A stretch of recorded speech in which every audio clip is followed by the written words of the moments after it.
भूपेश राऊत याने दुसऱ्यांकडून इथं काही जमीन खरेदी केली आणि त्यामध्ये त्यांच्या नकाशामध्ये हा एक अनधिकृत रस्ता दाखवला आणि त्यानंतर आम्ही त्याला विरोध केला, तर त्याने आमच्यावर दादागिरी केली. नकली नकाशा आहे जो भूपेश राऊतनी रजिस्टर्ड डॉक्युमेंट दाखल केलेला आहे ना, तो एकदम नकली आणि बोगस आहे.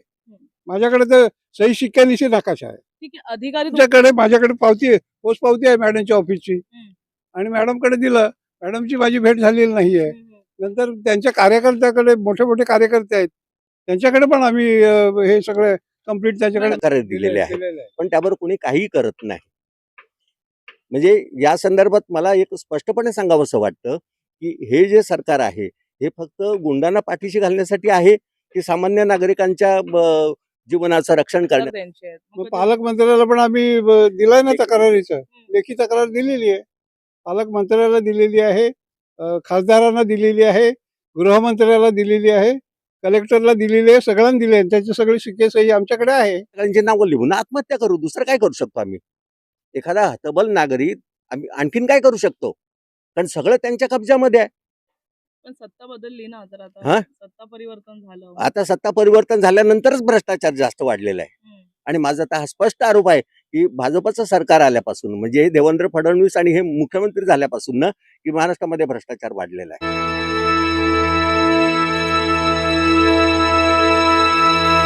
नमस्कार, आता आपण नवापूर या गावामध्ये उपस्थित आहोत. गेल्या काही दिवसांपूर्वी आपण एक बातमी केली होती की कशा प्रकारे एकाच व्यक्तीचा जाच हा संपूर्ण गावाला झालेला आहे.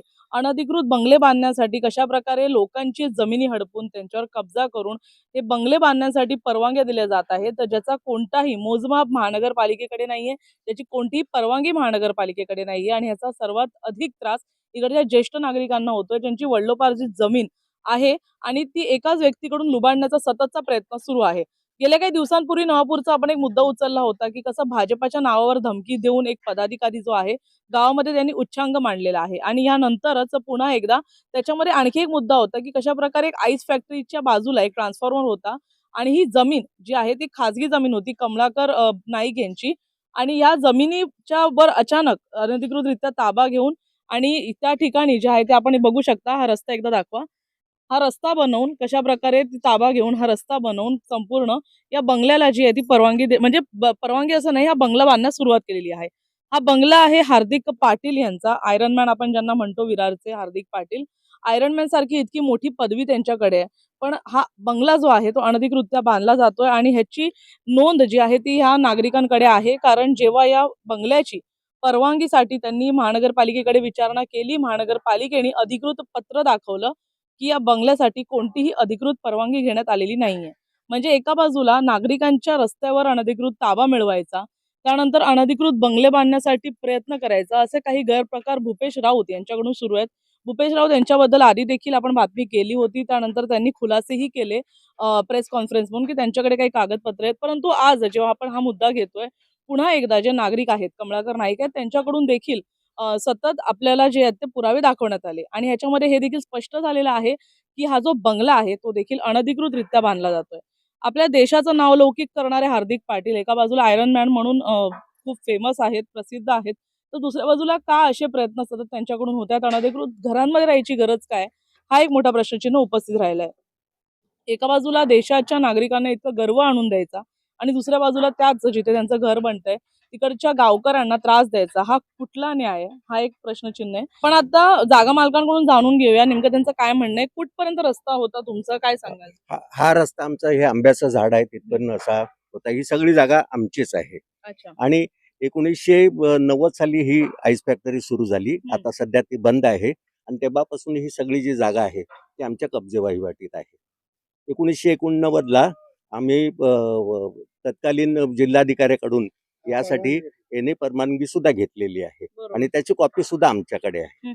असं असताना 2023 साली भूपेश राऊत याने दुसऱ्यांकडून इथं काही जमीन खरेदी केली आणि त्यामध्ये त्यांच्या नकाशामध्ये हा एक अनधिकृत रस्ता दाखवला आणि त्यानंतर आम्ही त्याला विरोध केला, तर त्याने आमच्यावर दादागिरी केली आणि राकेश तोमरे आणि इतर लोक हे असे जे अनुसूचित जातीचे आहेत ते गुंड आमच्या अंगावर घातले आणि आम्हाला ॲट्रॉसिटी वगैरे लावण्याची धमकी दिली. त्या विरोधात आम्ही अर्नाळा पोलीस स्टेशनमध्ये तक्रारी केलेली आहे. पण तिथून काही झालं नाही. ते म्हणाले हे सिव्हिल मॅटर आहे, तुम्ही कोर्टात जा. त्यानंतर आम्ही महानगरपालिकेकडे सुद्धा याच्याविषयी तक्रार नोंदवलेली आहे. पण महानगरपालिकेकडून त्यावर अजूनही कोणत्याही प्रकारची कारवाई झालेली नाही.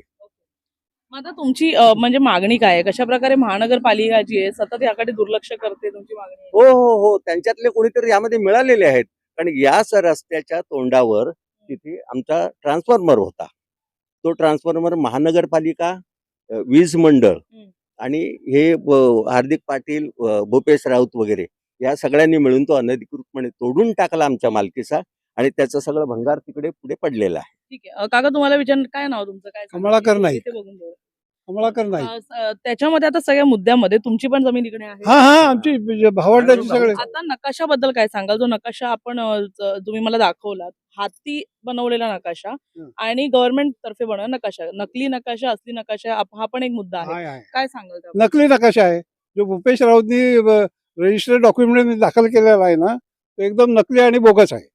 माझ्याकडे तर सही शिक्क्यानिशी नकाशा आहे. ठीक आहे. अधिकारी तुमचं कोण ऐकत नाहीत, मग तुम्हाला कधी वाटलं नाही की कोणत्या नेत्यांकडे जाऊया, आमदारांकडे जावं? आम्ही आमदारांना मॅडमला पण दिलं होतं.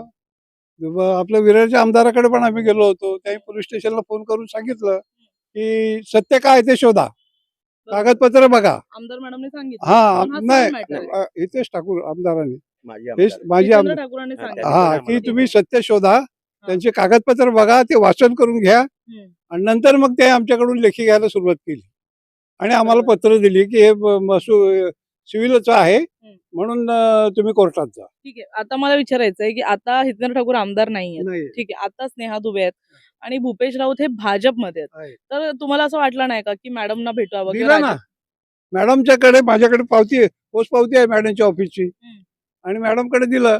मॅडमची माझी भेट झालेली नाहीये. नंतर त्यांच्या कार्यकर्त्याकडे, मोठे मोठे कार्यकर्ते आहेत, त्यांच्याकडे पण आम्ही हे सगळे कंप्लीट त्याच्याकडे मॅडम नेऊन भेटल्या दिली. नाहीत तुम्हाला? नाही भेटलंच नाही. का नाही भेटत मॅडम? मॅडमनी काय- भेटलं पाहिजे. आता तुम्ही इतके वयस्कर आहात. आता वयस्कर असणं काय सांगू आता ज्येष्ठ मी. नागरिकांना तर मदत केली पाहिजे ना. नाही सर्व. बरोबर आहे, पण ती करावीशी वाटली पण पाहिजे ना. तरी आप- त्यांच्याकडून तर रिस्पॉन्स नाही आला नाही तुम्हाला? नाही काहीच नाही. मॅडम एवढा जनता दरबार घेतात, तर कधी तुम्ही त्या जनता दरबारात गेला नाही? नाही आम्हाला नाही. माहिती पण पडत नाही जनता दरबारात. अच्छा. हा. मग तुम्ही जनता दरबाराशिवाय भेटू नाही शकत? नाही नाही तुम्हाला विचारते सर, आता हा जो संपूर्ण मुद्दा सुरू आहे ह्याच्यामध्ये मागणी काय आहे? नाही, आमची मागणी म्हणजे हे जे अतिक्रमण केलेलं आहे ते महानगरपालिकेने हटवायला पाहिजे. बेकायदेशीर आहे आणि त्यांच्या गुंडापासून आम्हाला संरक्षण द्यायला पाहिजे त्यांनी. पण ते भाजपमध्ये आहेत, तर भाजप त्यांना सपोर्ट करत असेल ना? हा, करत असतील ना, आम्ही त्याविषयी काही सांगू शकत नाही. पण आम्ही जेव्हा त्या भूपेश राऊत आणि ह्याला विरोध करायला गेलो तेव्हा त्या वेळेला त्यांनी हेच सांगितलेलं आहे की तुम्ही पोलीस स्टेशनला जा, अर्नाळा पोलीस स्टेशन माझ्या खिशामध्ये आहे, वरपर्यंत माझा सेटिंग आहे आणि या संदर्भात आम्ही मुख्यमंत्र्यापर्यंत गृहमंत्री म्हणून पण त्या तक्रारी दिलेल्या आहेत. केलेलं आहे. पण त्यावर कोणी काही करत नाही. म्हणजे या संदर्भात मला एक स्पष्टपणे सांगावंसं वाटतं की हे जे सरकार आहे हे फक्त गुंडांना पाठीशी घालण्यासाठी आहे की सामान्य नागरिकांच्या जीवनाचं रक्षण करण्यासाठी आहे, हा इथे प्रश्न आहे. भाजप तर वॉशिंग मशीन आहे हा? ना, वॉशिंग मशीन आहे ना भाजप. नाही नाही, ते असू दे ना, त्याच्याशी आम्हाला काही देणं घेणं नाहीये. तुमचं काय चाललेलं आमच्या सामान्य नागरिकांना तुम्ही कशाला त्रास देता आणि त्यांचं कशाला लुटता नाही, तुम्ही? आमच्या जमिनी लाटण्याचं कारण काय? हा, आमच्या जमिनी आमच्या- कशाला लाटायच्या? किती लाटायचं वर्षापासून कशाला? मुद्दा सुरू आहे? हे 2 वर्ष झाली. 2 वर्षामध्ये कधीच असं वाटलं नाही की न्याय मिळेल, काय अपेक्षाच का नव्हती? आम्ही सगळ्या ठिकाणी गेलो, कोण दाद द्यायला तयार नाहीये. मग आम्ही तरी काय करणार? या वयात किती धावणार? 77 चालू आहे आता. मग कधी आमदार मॅडम या गावात बघायला नाही आले की नाही नाही कोणी आलं त्यांच्या आता प्रश्न काय? तोच तो म्हणजे संपूर्ण मुद्दा आहे की कधी मॅडम या ठिकाणी बघायला नाही आले का? नाही संपूर्ण परिस्थिती नाही आहे. नाही मग कधी तुम्हाला वाटलं नाही का की राजन नाईककडे तुम्ही का नाही गेला? राजन नाईककडे मी 2-3दा कंप्लेंट केली होती, तोंडी कंप्लेंट दिलेली आहे. पण त्यांनी सांगितलं की तुमचा एरिया माझ्या हद्दीत येत नाही. नाही ठीक आहे, त्यांच्या हद्दीत येत नाही, आमदार मॅडम लक्ष देत नाहीयेत. मग कधी दुसरे आता पालकमंत्री त्यांचे आहेत, आता खासदार त्यांचे आहेत. मग मग कधी- पालकमंत्र्याला पण आम्ही दिलाय ना तक्रारीचं, लेखी तक्रार दिलेली आहे. पालकमंत्र्याला दिलेली आहे, खासदारांना दिलेली आहे, गृहमंत्र्याला दिलेली आहे, कलेक्टरला दिलेली आहे, सगळ्यांना दिले आहे. त्याचे सगळे शिक्के सही आमच्याकडे आहे. आता काय काय मागणी काय आहे? मग आमचा रस्ता, आमची जागा आम्हाला हवी आहे. हा. आमची दुसरी काही मागणी नाही. म्हणजे एका फक्त कोणत्या तरी व्यक्तीसाठी पूर्ण रस्त्याची हे चालली. आमच्या जागेतून जबरदस्तीने हा, आमच्या बंगल्यासाठी. जागेतून हा. कोणाच्या तरी बंगल्यासाठी तुमच्या रस्त्याची बस बस बस हेच आहे. काय सांगाल एखाद्या अनधिकृत बंगल्यासाठी रस्त्याची पूर्ण जी आहे ती फेरबदल केली जाते, काय सांगाल यावर? पूर्णपणे चुकीचं आहे. हां. आम्ही जेव्हा तक्रार करतो, म्युन्सिपाल्टीकडे आम्ही मागणी करतो, ते पत्र देतात की यांनी कोणत्याही प्रकारची परवानगी घेतलेली नाहीये हम्म. आणि त्यानंतर आम्ही पुन्हा अर्ज करतो. तरी पण म्युन्सिपाल्टीचे लोक यामध्ये कोणत्याही प्रकारची दखल घेत नाही. आम्ही वारंवार 7 ते 8 वेळेला बोळींच्या ऑफिसमध्ये जाऊन आलो. आम्ही विरारच्या ऑफिसमध्ये पण जाऊन आलो तिथे. मुख्य तिकडे office. पैसे पोहोचले असतील वगैरे असं असेल तर? काही असू शकेल, आम्ही काही सांगू शकत नाही. त्याविषयी माझ्या हातात काही ठोस पुरावा नाही, त्यामुळे मी काही बोलू जर शकत नाही. पुढे न्याय नाहीच मिळत तर काय हां. असेल पुढचं पाऊल? हां? पुढचं पाऊल काय असेल? न्याय नाहीच मिळत. आम्ही बघू आता काय करत नाही. त्या शेवटी काय आम्ही या सगळ्यांची नावं लिहून आत्महत्या करू. दुसरं काय करू शकतो आम्ही? एखादा हतबल नागरिक आम्ही आणखीन काय करू शकतो? कारण सगळं त्यांच्या कब्जामध्ये आहे. पण सत्ता बदलली ना, तर आता हां? सत्ता परिवर्तन झालं. आता सत्ता परिवर्तन झाल्यानंतरच भ्रष्टाचार जास्त वाढलेला आहे. हम्म. आणि माझा तर हा स्पष्ट आरोप आहे की भाजपचं सरकार आल्यापासून, म्हणजे देवेंद्र फडणवीस आणि हे मुख्यमंत्री झाल्यापासून ना, की महाराष्ट्रामध्ये भ्रष्टाचार वाढलेला आहे. आमचं दुसरं एक उदाहरण तुम्हाला याच निमित्ताने सांगतो की एक फेरफार रद्द करण्याची ऑर्डर 2017ला झालेली आहे आमची. हम्म. आणि त्याचे फेरफार आणि त्याचा अंमल आजपर्यंत दिला जात नाहीये. हे ह्यांचंच सरकार आहे. तुम्हाला विचारेन की आता तुम्हाला न्याय नाही भेटला, तुम्ही काय कराल? आम्ही तेच सांगितलं, आम्ही एकत्र करणार, आम्ही पावलं हे सगळं उचलणार. करून सामूहिक आत्महत्या करू. दुसरं आम्ही हा, काय करू दुसरं काय शकतो? पर्याय काय? आम्ही यांची नावं सगळ्यांची लिहिणार ना, लिहा. आत्महत्या करणार. दुसरं बरोबर आम्ही आहे. काय करू शकतो त्यामध्ये? ठीक हां? आहे. जसं की आपण पाहिलं की हा बोला. आणि मग त्यानंतर एवढ्या लोकांचे हाय खाऊन त्यांना जर काही ऐशारामत राहायचं असेल मुख्यमंत्र्यापासून सगळ्यांनी बीजेपीच्या लोकांना, त्यांना राहू द्या. त्यांचा त्यांना लखलाभ. नक्की.